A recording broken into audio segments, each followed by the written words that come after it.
Pemirsa, kita akan memasuki kabar Nampan-Nambayan.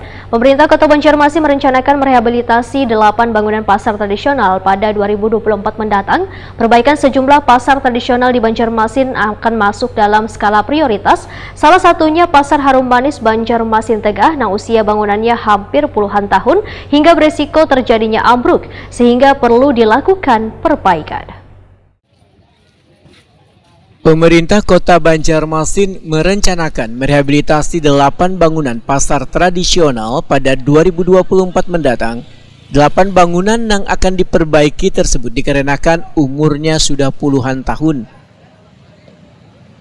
Kepala Bidang Peningkatan Sarana Distribusi Perdagangan Wan Pasar Disperdagin Banjarmasin, Muhammad Ridho Satria, Wahitakuni Prima TV tengah hari Jumat 22 Desember 2023 memadahkan perbaikan sejumlah pasar tradisional di Banjarmasin masuk dalam skala prioritas, salah satunya Pasar Harum Manis Banjarmasin Tengah yang usia bangunannya hampir puluhan tahun hingga berisiko terjadinya ambruk, sehingga perlu dilakukan perbaikan.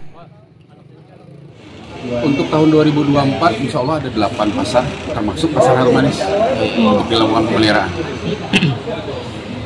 Termasuk Pasar Harum Manis karena kita juga sudah berkomitmen, pemerintah Kota Banjarmasin, wali kota juga berkomitmen, sehingga kita menganggarkan untuk tahun 2024 Pasar Harum Manis kita perbaiki fasilitasnya. Kalau bentuk perbaikannya apa, Bang?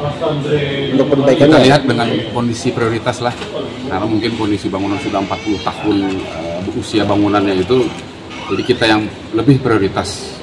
Lebih prioritas mungkin biasanya perbaikan dak atau sering bocor.